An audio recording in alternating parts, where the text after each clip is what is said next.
Bienvenida otro día más a mi podcast. Hoy viajamos hasta Canarias para hablar con Karin Wachtendorf, historiadora del arte y experta en la historia de la moda y los tejidos.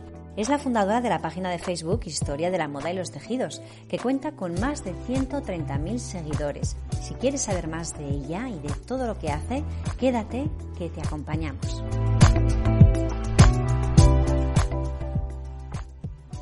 Bienvenida Karin Wachtendorf, historiadora del arte, profesora de Historia de la Moda y Tecnología de los Tejidos y experta en catalogación de ornamentos y tejidos históricos. En 2011 creaste la página de Facebook Historia de la Moda y los Tejidos, una página que cuenta ya con más de 130.000 seguidores y cuyas publicaciones evidencian que has conseguido una nutrida comunidad que se interesa mucho por tus publicaciones, que comenta y que comparte. ¿Cómo se te ocurrió, Karin, montar algo así? Bueno, buenos días, lo primero. Pues te comento, yo tuve que pasar una etapa en la que tuve que dejar mi trabajo pues por motivos familiares y bueno, como mi afán siempre ha sido y mi interés siempre ha sido la historia del traje, pues decidí que bueno, era una manera de mantenerme, ya que tenía que estar mucho tiempo en casa, era una manera de mantenerme ligada a aquello que tanto me apasionaba, ¿no? Si además de eso pues podía compartir conocimientos, difundir lo que era la historia de la moda, pues creí que era una labor interesante. Además el feedback con los seguidores que también me aporta muchísimas satisfacciones. Además, como decía al principio, ¿no? Pues tienes una formación específica en el sector de la moda, eres una estudiosa del fenómeno y especializada en su evolución a lo largo de la historia. Puede que precisamente el hecho de que sea una experta la que está detrás de esta labor de divulgación a través de Facebook es lo que ha condicionado gran parte de su éxito. ¿Tú cómo lo ves? Creo que cuando hablas de un tema tienes que hacerlo pues con cierta propiedad y con conocimientos, ¿no? Entonces, es verdad que yo estudié diseño de moda en Barcelona desde muy joven. Luego, a partir de ahí, ya me empecé a introducir en la historia del traje. Después me decidí a estudiar historia del arte. Y pensé que, por mucho que uno tenga un afán y una afición sobre un tema concreto, el tener una titulación universitaria te va a dar, digamos, como más respaldo a tus conocimientos. Siempre es bueno formarse. No quería ser una simple aficionada. Hay mucha gente que es muy aficionada y sabe mucho, pero yo creí que daría más rigor a mis publicaciones teniendo mi titulación. Entonces, yo nunca dejo de estudiar. He viajado muchísimo, he visitado muchos museos de moda, también museos de arte, lógicamente, ¿no? Me he comprado toda la bibliografía que he podido, tengo bibliografía en diferentes idiomas. Creo que nunca debes pensar que ya lo sabes todo, siempre es bueno dudar, ¿no? Y tener siempre un espíritu crítico hacia todo, incluso hacia uno mismo, es decir, bueno, yo esto lo puedo mejorar. A veces también la gente pues me pregunta cosas y yo digo, oye, pues mira, este aspecto es interesante, porque te aportan ideas distintas o visiones distintas. Entonces eso siempre es enriquecedor para uno. Así que yo ya te digo, me dedico a ello con muchísima pasión. Creo que en la vida tienes que hacer las cosas con pasión. Es la mejor manera. Y de todos esos sitios a los que has viajado y de todos esos museos de moda, ¿te quedas con alguno en especial? ¿Hay alguno que digas, este merece la pena verlo para todos aquellos forofos de la moda que digas, este museo tienes que verlo? Uy, sería difícil quedarme con uno. Mira, desde museos pequeñitos con encanto, como el Museo del Encaje en Tordesillas, que es un museo muy pequeñito. Luego también está el Museo de Tissot, el Museo de los Tejidos de Lyon, donde se hacen estudios muy interesantes sobre los tipos de ligamentos, los tejidos antiguos. Ten en cuenta que Lyon fue un centro sedero muy importante en el siglo XVIII y parte del XIX. Entonces, esos dos son digamos, los mayores referentes. Pero claro, en España tenemos el Museo del Traje, es también otra referencia importantísima. Es que no me podría quedar solo con uno, porque cada museo tiene, digamos, su parte. Luego el Museo de Arenys de Mar, que tiene un museo también del encaje, que lo visité hace unos años, me invitaron y la verdad que me sorprendió lo bien organizado que está, cómo está de cuidado. Luego, por ejemplo, hay museos, yo te digo, tienes digamos, los museos grandes, los que digamos son las grandes referencias, pero también tenemos que visitar esos pequeños museos que tienen piezas que son realmente sorprendentes. Así que yo nunca discrimino un museo por su tamaño o por su fama. Aunque sean pequeños detalles, sí. El Museo Textil de Cholet, en Francia, es un Uh-huh. museo pequeñito donde está digamos, construido lo que fue una antigua fábrica de blanqueamiento de tejidos. Uh-huh. Oye, pues ese museo también me sorprendió muchísimo, ¿no? Porque te cuenta la historia, los trabajadores, cómo se protegían, porque trabajaban con cloro para blanquear los tejidos, sobre todo de algodón, el laboratorio que tenían para las pinturas, en fin, que el mundo de la historia de la moda no se debe limitar solamente a las formas de los vestidos o decir, bueno, pues en Uh-huh. 1914 se vestían así, Uh-huh. luego en los años 20 se vestían así. No, no. Esto también tiene que ir al mundo del tejido, por eso mi página se llama Historia de la Moda y de los Tejidos, Uh-huh. porque el tejido, digamos que es la herramienta de trabajo del diseñador, del creador, de la modista. Si no conoces el tejido, no conoces la materia prima. Y hay mucho desconocimiento en general sobre el tema del textil. Y tiene una historia detrás muy, muy interesante y poco conocida. Además, yo como seguidora tuya desde hace unos años veo la variedad de contenido que compartes, ¿no? Que no es monotemático ni centrado en una época, por supuesto que no, no es variado.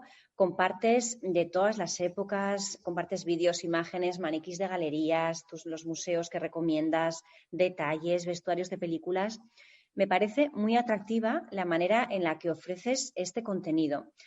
A veces es original porque lo agrupas por colores, ¿no? Creo que la última vez lo has hecho por el color púrpura y vas Sí, publicando diferentes sí. piezas, diseñadores, portadas de revista, pues que tienen que ver con este color, es el hilo conductor. ¿Cómo te organizas para publicar? Porque además eres constante, porque entiendo que ves que es un valor, un factor importante para mantener la comunidad. ¿Cómo te organizas? Bueno, sobre el tema del color, que fue una idea que se me ocurrió pues hace un par de años y empecé además con el color rosa. Uh-huh. Y luego es curioso porque otros museos han seguido esa estela. El FIT Museum de Nueva York. Uh-huh. Está adscrito a una escuela de moda muy famosa que hay y además que está dirigido por Valerie Steele, que es una de las grandes historiadoras de la moda, que ha publicado muchísimos libros, que tuve la suerte de visitar en 2013, que también organiza exposiciones temáticas, puesto que tienen un fondo muy interesante, una colección muy interesante de indumentaria antigua. Uh-huh. Entonces, bueno, el FIT recogió esta idea y organizó tiempo después una exposición dedicada al color rosa en la moda, ¿no? Uh-huh. Entonces luego vas viendo que un poco mi página ha sido pionera en muchas ideas, en muchos conceptos nuevos, que luego los museos lo han sabido recoger. O Uh-huh. por ejemplo el CDMT del Textil de Tarrasa, el Museo Textil de Tarrasa, también ahora está dedicando publicaciones en Twitter sobre los orígenes de la pintura en los tejidos, trabajan colores. Sí, además en el Museo del Traje de Madrid también hubo una exposición centrada en el color rosa. Exactamente, fue primero la de Nueva York y luego la siguió el Museo del Traje, es verdad, yo no me acordaba de Sí, ese sí, el dato, pero rosa, qué también. bonito. Además me gustó mucho. Sí, sí, es que es muy interesante porque empiezas a ver similitudes, diferencias, pero siempre con un patrón común que es el color rosa, su significado, su psicología, Que no estaba cómo se asociada a la obtenía. mujer anteriormente, que los No, hombres también la llevaban. Sí, sí, sí. a los niños se les vestía de rosa y a las niñas de azul, o sea que ahí también ves un poco los condicionantes culturales Culturales, claro. eh, Ujú. sobre el tema del color, ¿no? El rojo también se asociaba a los niños, entonces como un color potente de fuerza y bueno, Ujú. esa especie de virilidad que siempre se ha asociado al niño, ¿no? Evidentemente son roles que hoy en día van cambiando, pero que nosotros nos tenemos que situar siempre en la mentalidad de la época. Yo eso lo comento mucho con mis seguidores, que les digo, no podemos ver las cosas de la historia de la indumentaria, no podemos ver las cosas con nuestra visión del siglo XXI. Tenemos que ponernos en contexto. Por Claro. eso es importante estudiar también la historia, ¿no? La historia social, cómo Ujú. se vivía en aquella época, cómo vivían las mujeres sobre todo, qué condicionamientos tenían a nivel, pues eso, de la dependencia de sus maridos, la economía dependía de sus maridos, las viudas, por ejemplo, tenían también una serie de problemas por ser viudas, en fin, la mujer no podía trabajar, no podía disponer de, digamos, de un patrimonio propio, algunas lo pudieron conseguir, pero eran casos aislados. Entonces no podemos juzgar a la gente con nuestra dicción actual, tenemos que, digamos, contextualizar. Por eso yo te digo que es importante estudiar la historia para entender, no podemos juzgar, hay que entenderlo. Y hablando ya entonces de este concepto más amplio de la moda, ¿cómo definirías tú lo que es la moda? La moda realmente es, digamos, una forma de agrupar muchos aspectos, porque está el aspecto económico, el aspecto social.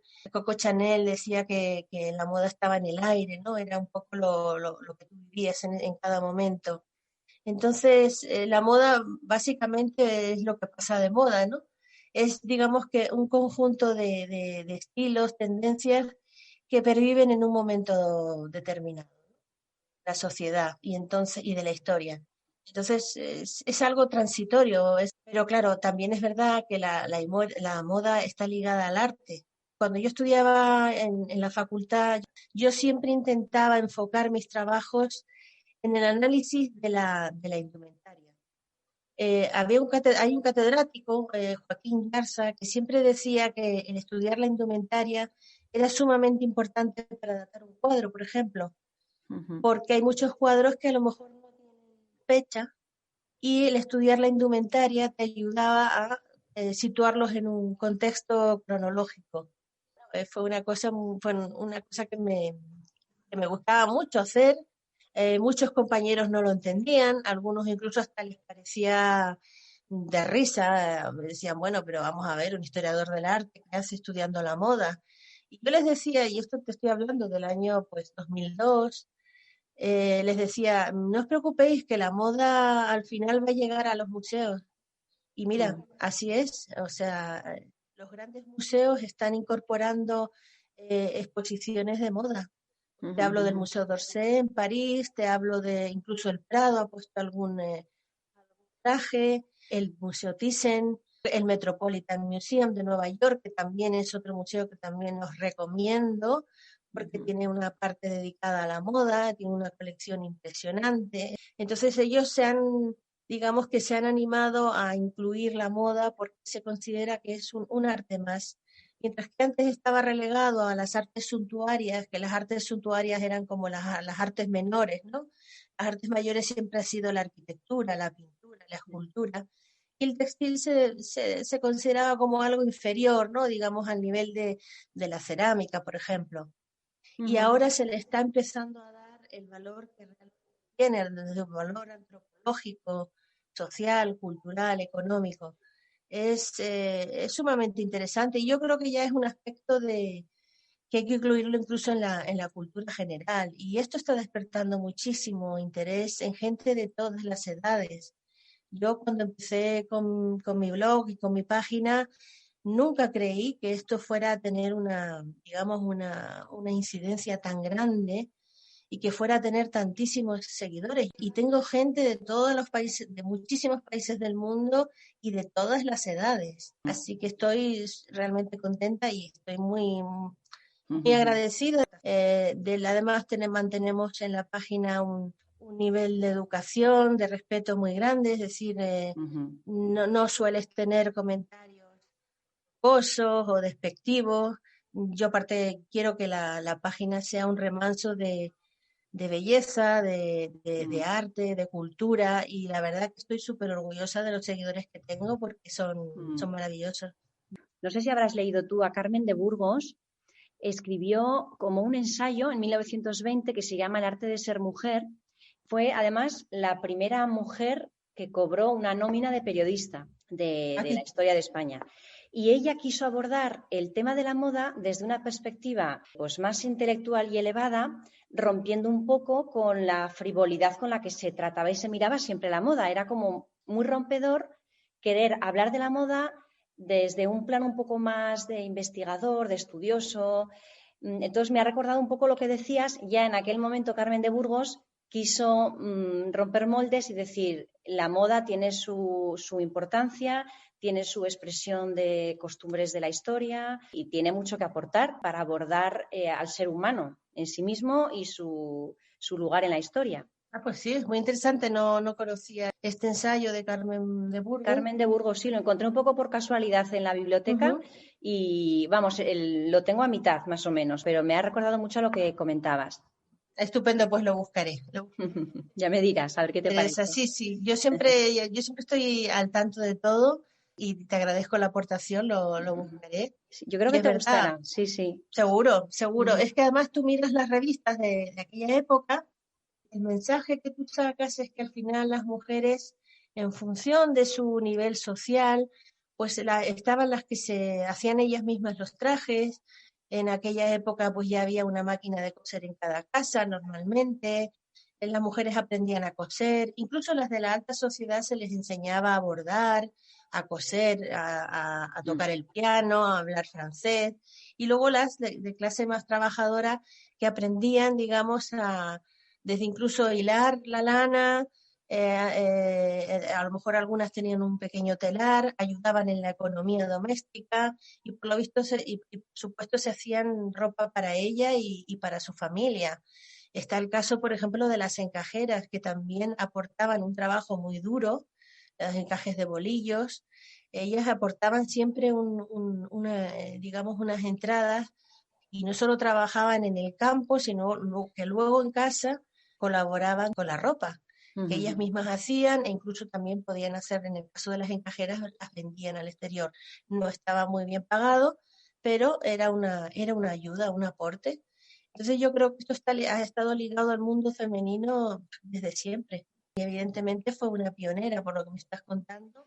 Así la han definido. Además, fue muy prolífica, escribiendo y publicando pequeños ensayos, pequeños cuentos. Te quería preguntar si tienes alguna época favorita de estilo, quizás, o de concepto de belleza.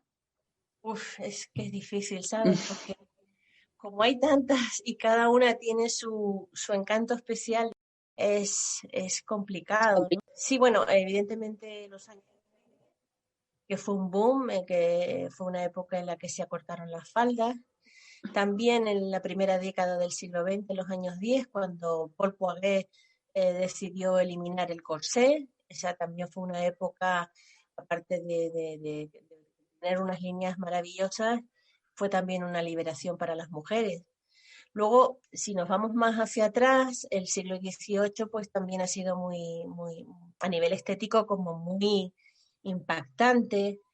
Por ejemplo, el último cuarto del siglo XVIII escribí un artículo sobre ello para la revista del CDMT Textil, en el que yo hablaba de la moda a través del cine y concretamente pues este último cuarto del siglo XVIII, cuando la moda entre Francia e Inglaterra, digamos que ocurre una división, porque las inglesas deciden vestir de una manera mucho más ligera, más cómoda, porque retornan a lo que es la campiña inglesa y entonces eso hace que los vestidos sean mucho más dentro de la incomodidad del siglo XVIII, pero hace que los tejidos sean más ligeros, más adaptados a la vida en el campo, más cómodos, aunque no han suprimido el corsé, pero sí hay una cierta comodidad.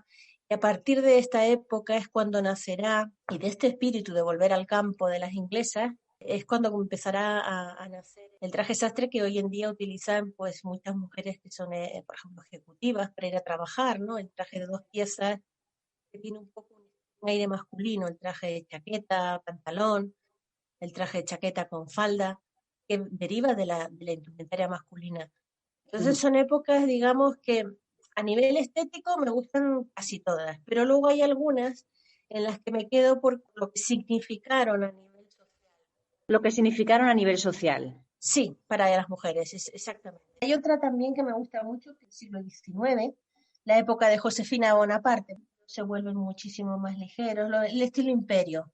Hay un museo muy interesante que está en Paisley, en Escocia, que lo visité hace un par de años, en el que se habla mucho de los chales de Paisley. Josefina Bonaparte, cuando estaba casada con Napoleón, le trajo en una de sus campañas, le trajo unos chales de cachemira, de la región de Cachemira de la India, que eran elaborados con pelo de cabra, eran tremendamente cálidos, y iban muy bien con esta moda de estilo imperio, porque eran Ujú. vestidos muy ligeros, y entonces estos chales, digamos que te protegían del frío, porque en Francia pues en los inviernos son muy fríos, y entonces era un complemento estupendo. Y bueno, ella llegó a coleccionar más de 200 chales, Jolín. y en Paisley se empezaron a copiar este tipo de chales, pero de una forma mucho más económica y accesible.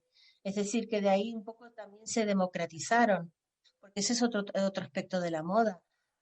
Hasta un momento determinado la moda solo lo podían llevar las mujeres ricas, las nobles, mujeres adineradas, la alta burguesía. Entonces, cuando empieza la tecnología, los telares mecánicos empiezan a, digamos, a funcionar, la revolución industrial, pues la moda también se comienza a democratizar, y muchas mujeres a lo mejor que no tenían tantos medios podían acceder a este tipo de prendas, ¿no? Entonces, volviendo a los chales de Paisley, hay un museo donde los puedes ver la historia de estos chales, y que se pusieron tan de moda a raíz de los chales de cachemira de la emperatriz Josefina. Es un poco la época de Jane Austen, ¿verdad? Y de lo que podemos ver Exactamente, en las pelis, sí. Ujú. exactamente, sí. Es un poco una moda de inspiración grecorromana. Ujú, ujú. Evidentemente, pues para Sí, La Grecia, la Roma antigua, iba muy bien estos tejidos, pero claro, pues las pulmonías estaban a la orden del día por seguir la moda. Entonces, claro, bueno, es fíjate. otra Ujú. época preciosa, también he Mm. escrito sobre ella y sobre estos chales que son una maravilla. Yo os recomiendo que si vais a Paisley visitéis ese museo, porque es precioso. ¿Qué consejo darías? No lo sé, igual es una pregunta difícil, igual no tiene ni respuesta, pero yo por si acaso lanzo la pregunta. ¿Qué consejo crees o darías a la sociedad del siglo XXI para que viera la moda desde una perspectiva diferente o para que entendiera algo en lo que se refiere a moda que nos estamos perdiendo? Bueno, yo no soy muy amiga de dar consejos, pero si hay algo que me gusta de la moda actual es que es muy democrática. O sea, ahora es un privilegio, tú te puedes vestir, yo qué sé, por ejemplo, ves una reina, una princesa, o gente que Mm. tiene mucho dinero y se viste de Zara, por ejemplo. Igual una chica trabajadora con un sueldo a lo mejor no muy elevado también se puede vestir de Zara. Esa democratización es muy positiva. Si miramos, miramos hacia atrás, veremos que esto no era posible antes. Entonces yo creo que eso hay que disfrutarlo. También la variedad de tejidos que tenemos ahora, los tejidos técnicos. Antes, para abrigar se tenían que usar capas y capas y capas de prendas. Ahora, a tecnología de los tejidos, que siempre sigue avanzando, podemos abrigarnos a lo mejor con tejidos que son más ligeros, pero que mantienen el calor del cuerpo, que son transpirables. Ujú. Entonces yo creo que eso hay que valorarlo, y cuando estudias la historia te das cuenta que antes no era todo tan fácil.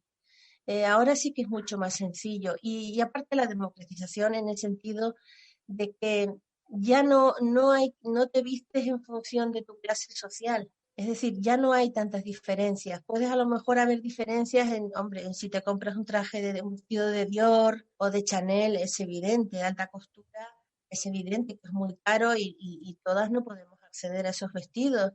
Pero bueno, podemos vestirnos muy bien, hay una variedad muy amplia de estilos, ya nadie te condiciona porque tengas una edad, ¿sabes? O sea, antes estaba mal visto que una señora, a lo mejor una mujer de 40, 50 años, no podía vestirse, pues a lo mejor con unos pantalones porque se veía mal. Entonces ahora, el tema de la diversidad, en el sentido de que podemos vestirnos como nos dé la gana, que podemos acceder a la moda, a mí eso me parece fantástico. Sin dejar de valorar el pasado en Ujú. cuanto a su estética, ahora tenemos muchísima variedad, la moda es muy cambiante. Creo que uno tiene que ser feliz, vestirse un poco como le gusta, con esas cosas que mejor te sientan, las que tú te sientas más cómoda, y nada más, o sea, es disfrutar de ello. O sea, que tampoco te defines como una nostálgica, ¿no? Las hay por ahí que a veces se visten al estilo victoriano. Disfrutas de lo que tenemos ahora en el siglo XXI y que hay que valorar también esa democratización que dices, el avance de los tejidos y el eclecticismo, un poco, Sí, en el estilo sí, y en la exacto. moda.